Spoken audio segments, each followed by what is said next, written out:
Bonjour. Good morning, good evening, depending on where you are. Welcome to the Paris Peace Forum, and welcome to this session during which we're going to launch the International Observatory on Information and Democracy. Democracy is in danger, and this is not the first time in history. It happened decades ago. However, we have always been able to demonstrate resilience to fight the forces that threatened us, and this time it will be the case once again. Democracies must take up this fight to defend themselves, and this initiative for information and democracy seeks to resist the technological forces that are used within democracy and externally to fragilize them and weaken them. This initiative on information and democracy is linked to the Paris Peace Forum. It was here exactly 4 years ago that 12 heads of state and governments supported the declaration, the statement on information and democracy, which was enacted by 25 figures of 18 nationalities to establish the democratic guarantees.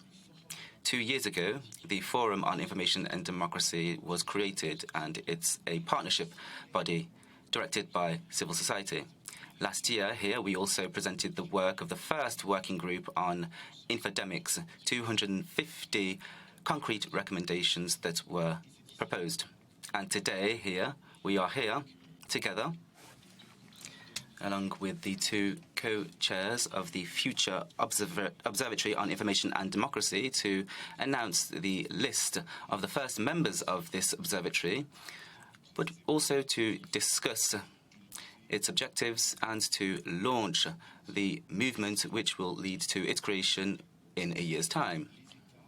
The challenge is that democratic states must have clear evaluations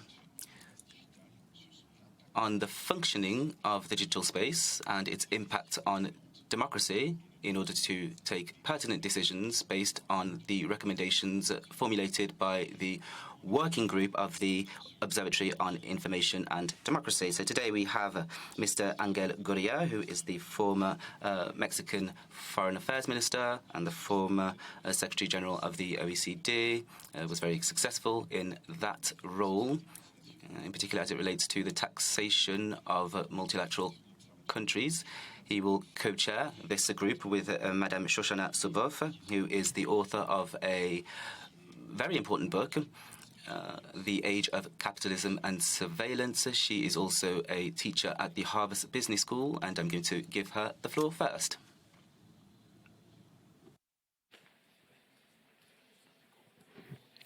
Shoshana.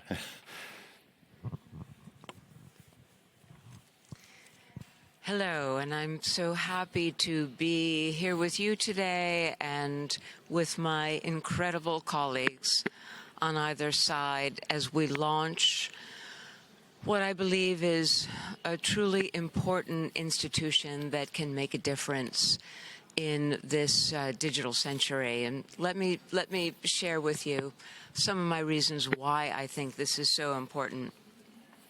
So here we are entering the third decade of the 21st century. But in fact, this is not the future that any of us wanted.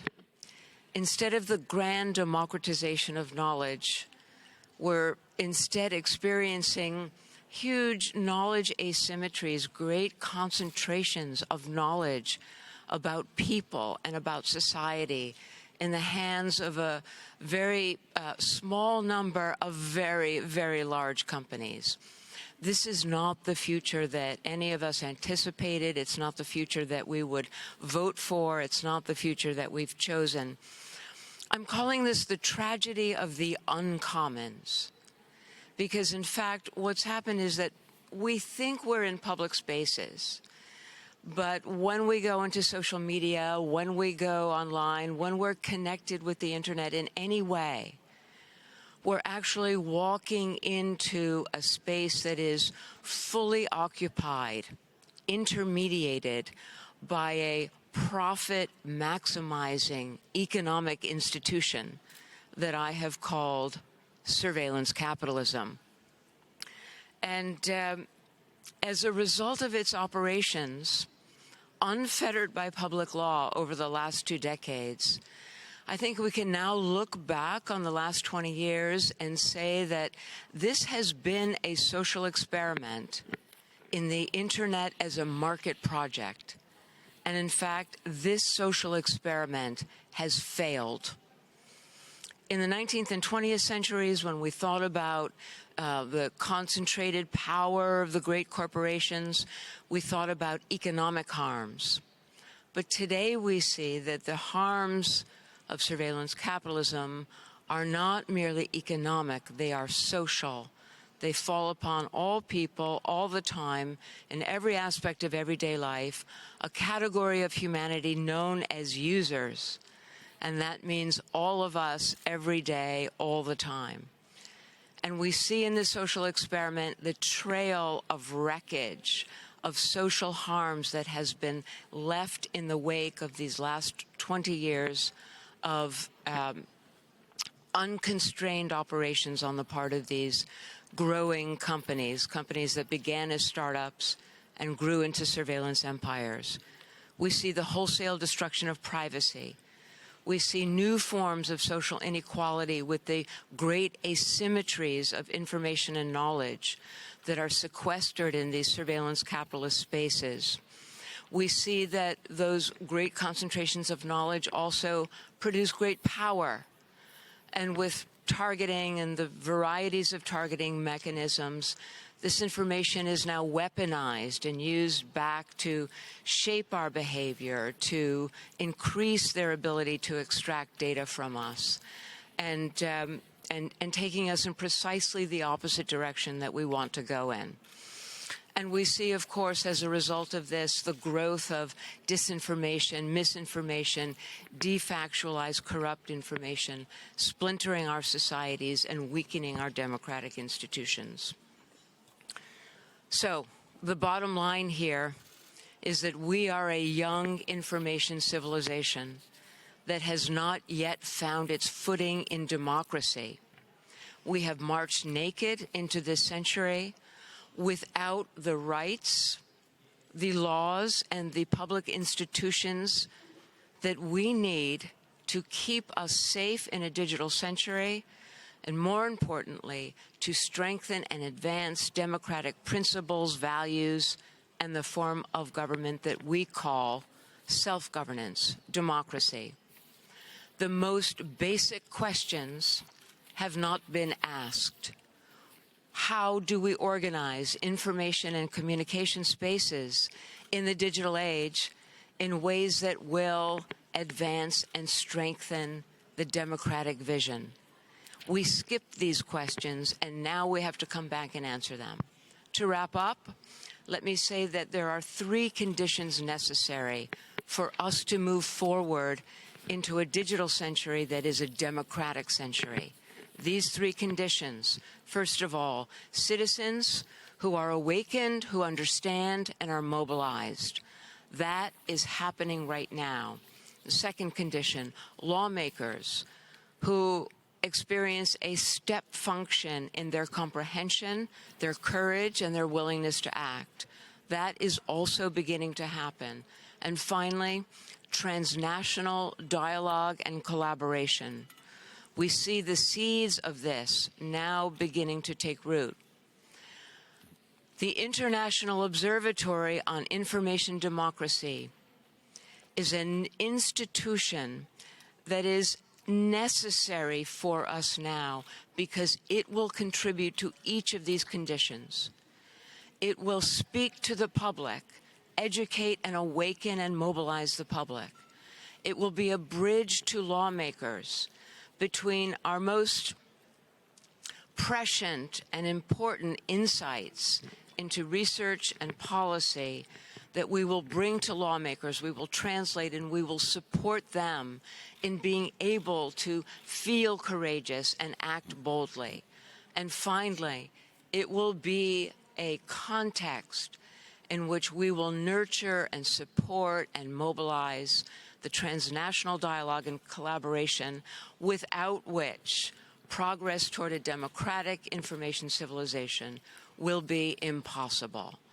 It is for that reason that I proudly join my colleague Angel Gurria and my colleague Christophe Deloire in this undertaking that is the right time, the right place, the right moment in our history. It is not too late to effect this change, to turn us around back toward a democratic future, but there's not a moment to waste. Thank you. Merci. Thank you. Thank you very much, Shoshana Zuboff, for these very powerful and pertinent words. And I will now give the floor to Mr. Angel Gurria. Thank you, Christophe. We're always talking about the concentration of market power, of market dominance. We are concerned about the lack of competition. We are concerned about the influence that a particular source of information or disinformation, I have to say, may have on individuals, on men, women, youth, on the most vulnerable, on those that are still without a view of life and the things that are truly important for them. It's about balance. The best technology available should be at the service of democracy. But it's also about regulations. It's also about legislation. Now, we aim to know, of course, but we also want to make sure that we feel safe, that we feel comfortable with what we know, and that what we know is true, objective, that it is not being manipulated or fed to the public as part of some commercial or partisan or political or ideological agenda. Now, we believe strongly, fiercely, with enormous conviction, that democracy is about choices, that democracy is about choosing, about people being able to exercise their own unique individual will. It's about individuals being free to choose, about people having all the information, the pros, the cons that affects and benefits them, but also the world around them and the people around them. So the idea is to establish a process here where the best and the brightest plot the path. One that will allow for the Observatory of Information and Democracy to generate reports that will be both a diagnosis, but also contain recommendations on how to address the challenges to the quality of our democracy coming from the information side. It's about turning the realities and usages of today into better, more transparent processes. It's about public policies to make sure that technological change doesn't overwhelm and doesn't dominate government and societies. It's also about catching up.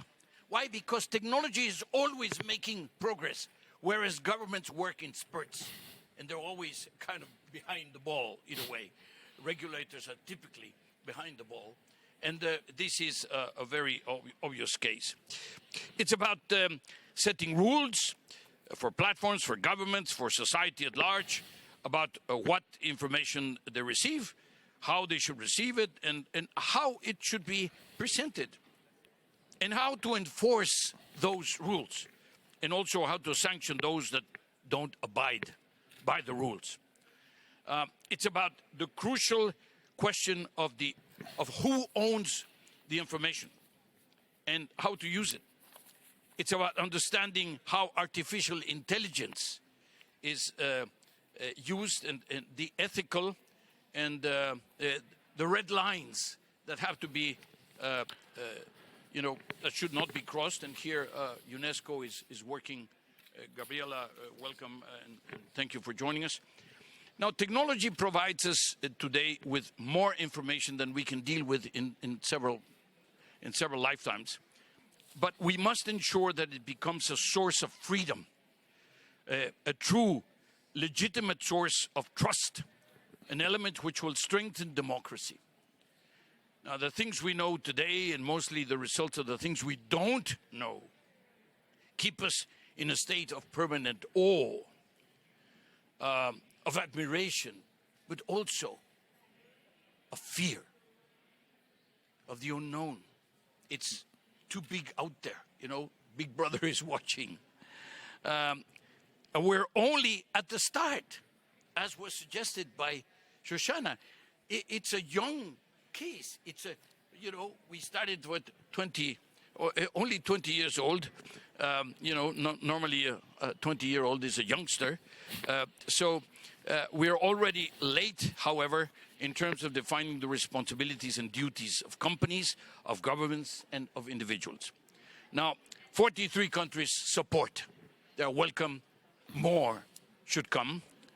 The observatory is about people, about choice, about freedom, about a better, more vibrant, better informed democracy, practiced by all societies for the well-being of the many, not just of the few. Thank you. Merci beaucoup. Thank you very much, Angel Gurria. And on behalf of the Forum on Democracy and Information, I'd like to tell both of you that it really is an honor for the Forum that you co-chair this working group, but also what optimism that can give due to two people like yourselves with your various contributions. You will allow us to see a happier future as citizens of democracies in the digital age. Now, you're going to be joined in the working group by an impressive list of personalities.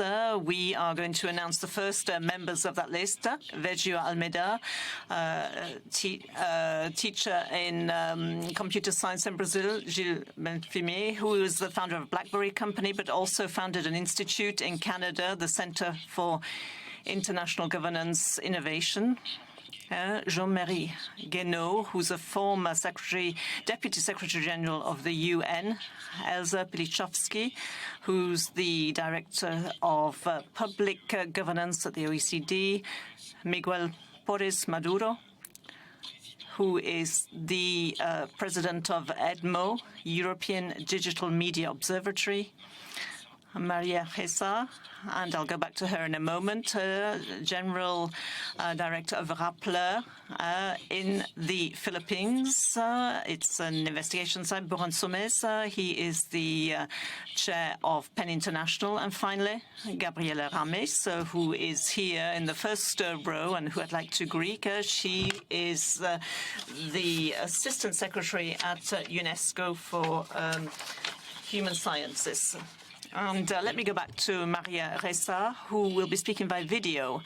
And she was there on the first day. She was part of the Commission on Observatory for Information and Democracy. That was in 2018. And she was also there at the Paris Peace Forum 2 months later for the announcement of support by 12 heads of state and government for this initiative. And she was also there when we created the first working group. She co-chaired this with Marietta Sosheka, who is now working at Stanford.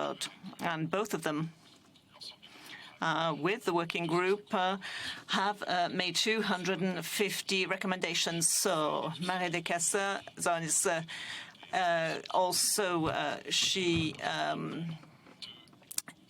is a member of the steering committee, and I'd like to give her the floor. Hi, I'm Maria Ressa.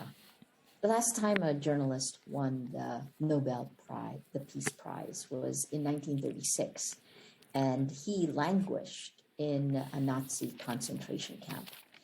I think that's the signal that the Nobel Committee is sending the world. It is that we are once again standing at the precipice, looking at the abyss, that fascism is on the rise. And a lot of this is precisely because our information ecosystem has been poisoned. I say that, you know, as we are trying to deal with the coronavirus, a once in a century moment, we're also dealing with a virus of lies in the information ecosystem, unleashed by an invisible atom bomb that has been exploded by technology. That's what I hope we will do with the International Observatory on Information and Democracy. You know, just like in 2017, when RSF got a small group of us together to begin to talk about the principles and the values that the internet should have. Well, this one is of a group that is set up for the times when humanity must come together to try to prevent the worst of what humanity can do. And that is this insidious manipulation of the world, which ultimately changes the way people behave. That this virus of lies is essentially creating emergent human behavior at scale. So how do we do that? How do we deal with this? How do we find the solutions? RSF has always pushed forward multilateral, multi-sectoral, and there are no better people to lead this than the woman who actually wrote about the business model that is running our lives, surveillance capitalism. Shoshana Zuboff is one of the leaders of this, and you know it'll be interesting to see what we do. I think that there is no other option. Will we succeed? It will largely depend on you, but we do need a body that will take a look at what is happening in our tech platforms that isn't just from one government, that will be working for a global good, that will bring transparency, accountability, and if we have those two, some consistency in how we can deal with this invisible atom bomb. You know, and after the end of World War II, the world created the United Nations. It came up with the Universal Declaration of Human Rights.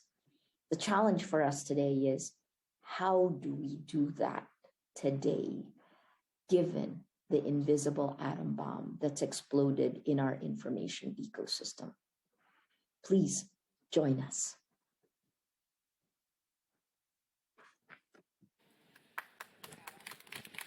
Effectivement, je crois qu'on peut applaudir. Yes, I think indeed applause is deserved, as this is a key question that she asked. And how can we respond to that question? Maria Ressa, who is the kind of symbol of the Nobel Peace Prize. She will be putting her intelligence at the service of this Observatory for Information and Democracy. Now I'm going to hand over to the Vice President of the European Commission in charge of transparency, Vera Jourova. And I'd like to state that 43 countries to date have signed this partnership on information and democracy and its operating organs. So, and 22 of those belong to the European Union. So we'll give the floor to Vera Jourova. I would like to thank Minister Le Drian for organizing this meeting. I am honored to speak after Madame Maria Ressa, and I would like to congratulate her for receiving the Nobel Peace Prize. The Nobel Committee decided to award the prize to Maria Ressa and Dmitry Muratov for their efforts to safeguard freedom of expression, which is a precondition for democracy and lasting peace.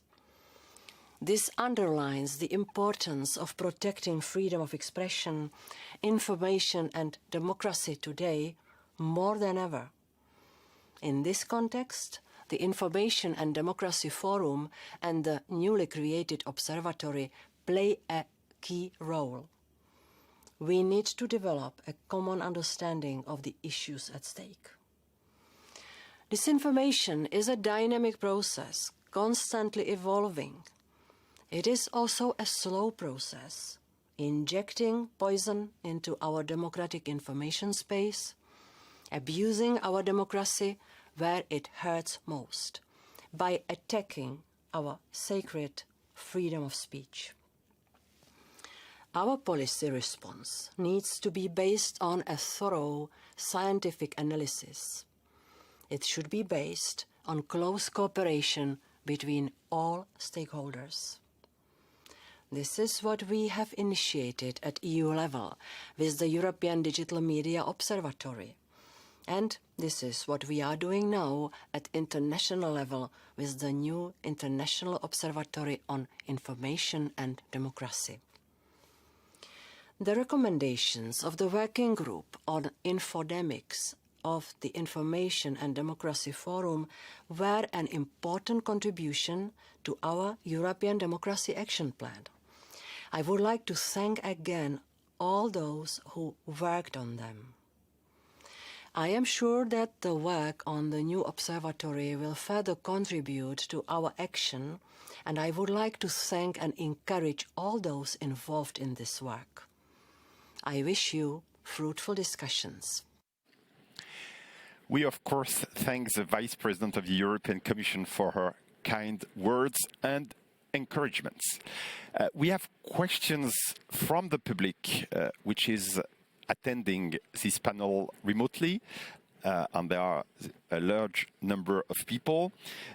Before we get the speeches of the two foreign ministers from France and Germany, Jean-Yves Le Drian and Heiko Maas. A question from the public, which is for both of you. I don't know who would like to answer first. What do you see as being the biggest challenge facing this initiative? Your microphone. Oh, microphone, yes. All right. Is this It's on? perfect. Yeah, okay. Very well. I think there are three hurdles ahead of us in this process, and the first hurdle is the most difficult. I call this the digital, all of that, our information and communication spaces, and all of that activity. Merci. The digital must live in democracy's house. The digital must live under the democratic rule of law. For many years now, we have been entranced by the mythology of cyberspace, the idea that there is some kind of new dimension out there that is somehow immune, as former Google CEO Eric Schmidt put it, immune to terrestrial laws. That, of course, is a kind of propaganda that has been fed to the global public and all of our lawmakers. There is no such thing as cyberspace. There are machines, there's capital, and there's people. So the very first thing that, and I believe that this is already underway, especially when we look at the EU Parliament, when we look at the work for the Digital Services Act, the Digital Markets Act, the amendments to those important pieces of legislation, and the parallel work on artificial intelligence and creating rules of law that are consistent with democracy, that oversee, govern, guide, and strengthen artificial intelligence. These initiatives begin to shift the trajectory. If we're the Titanic heading for the iceberg, they begin to shift the trajectory away from the iceberg back toward a digital future. Once we have broken through that wall and established this fact that this wall of surveillance capitalism, this dominant economic institution, is not infallible, is not inviolable, then we have a strong foundation for the further work that must be done, ending the wholesale secret extraction of human data, selling human futures in markets that provide the financial incentives for surveillance and secret extraction. So once we break through this and we establish democratic governance, we're going to be on a new footing in a new world where much that seems difficult today will become not only discussable, but it will become achievable. Merci beaucoup, Shoshana. Thank you, dear Shoshana. Now, before we hand over to the two foreign ministers from France and Germany, Angel Gurria, do you have a last word to say? For me, the most important contradiction that we have to overcome is the fact that when you're dealing with information, what we want to do is to promote it. We want to do it greater quality, greater transparency, but because we are dealing with the quality of the information, we may look like we're trying to actually, interfere. And I think the fact that we have Reporters Sans Frontières with us is a very, very strong element and a real pillar of the effort, so that we can, address with great energy the struggle, the real challenge, and at the same time do not appear like we're trying to interfere or control information. Because what we want to do is to make sure that the information is of the best quality possible, not to regulate it or control it. Merci beaucoup. Thank you very much. And I think the last words by Angel Gurria is very fitting for this session, and very fitting as well for the whole of this initiative. Very dynamic. Thank you, Angel, and thank you, dear Shoshana. Now we just have to work and achieve what we've announced. But I think we've already achieved a lot over the last 3 years. I'm going to now hand over to Mr. Heiko Maas, Minister of Foreign Affairs for Germany. And let me take this occasion to thank you, the Minister Heiko Maas, Minister Le Drian, because this Alliance for Multilateralism has supported this initiative, especially throughout the epidemic, because that particular period was very much marked by infodemic. And it was very important, however, to be able to advance and to have successful deliverables. So I'd like to thank you. Mr. Heiko Maas, I would invite you to come up on the stage.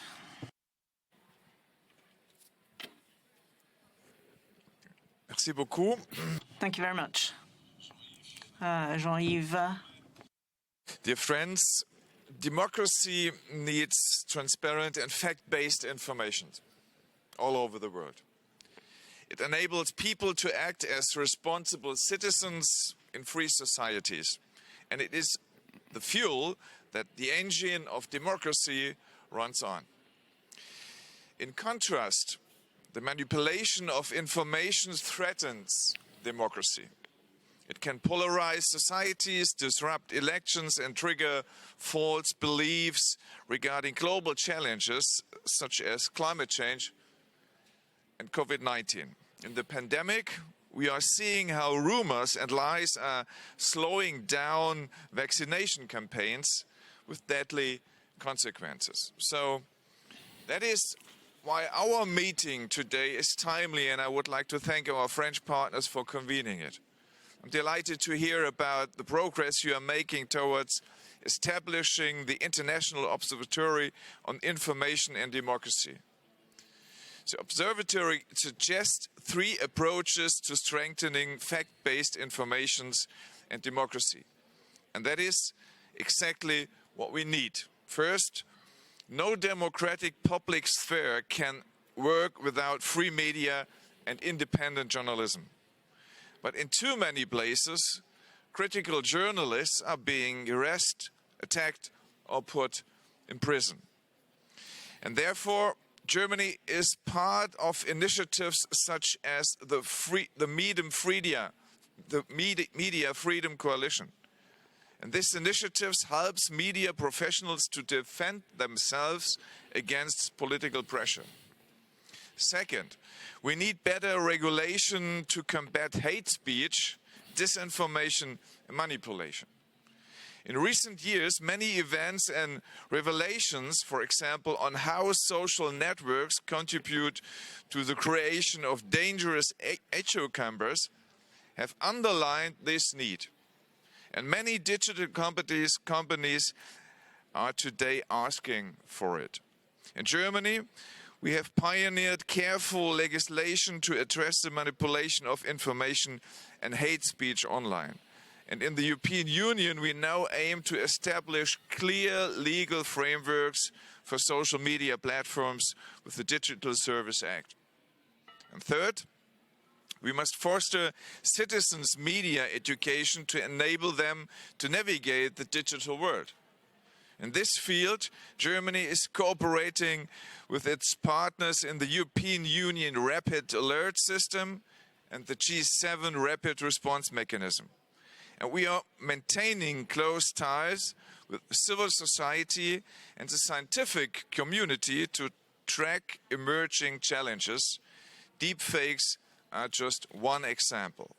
So, ladies and gentlemen, we look forward to further cooperation with you in the future, to support free media, to oppose manipulation and disinformation, and to keep the engine of democracy running. Thanks a lot. Merci beaucoup. Thank you very much. Thank you, Minister.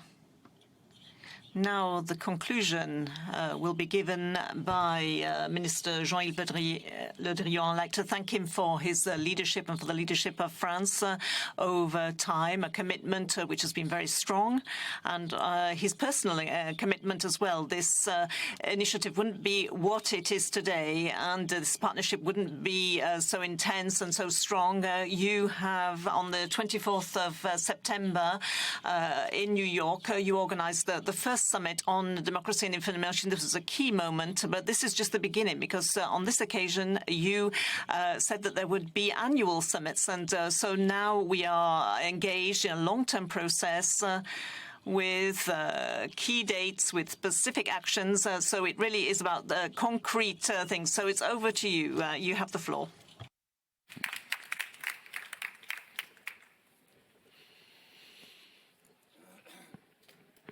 Merci, Christophe. Thank you, Christophe. Thank you, Heiko, for being present. Dear friends, to say that information is one of our common goods is not simply to recall that the work of journalists is one of the pillars of our democracy.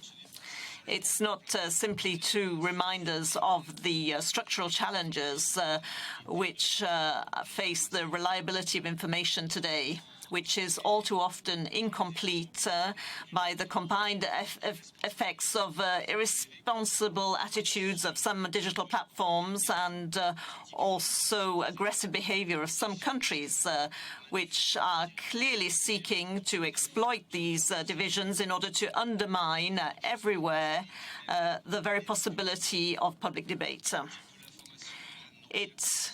Saying that it's a common good is not simply to recall that the fight for reliable, good quality information can only be a collective fight, since it is being played out in a globalized information space. Saying that information is global common, it means linking all these issues to a method.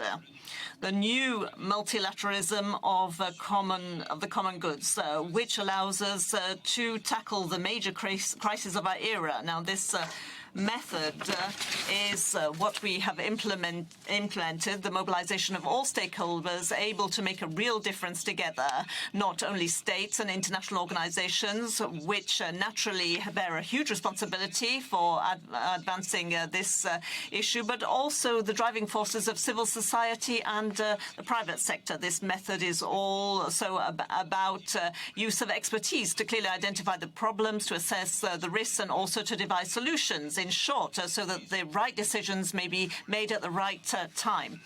This is why at the first Paris Peace Forum in 2018, we launched an initiative which was to become the Partnership for Information and Democracy, to gather together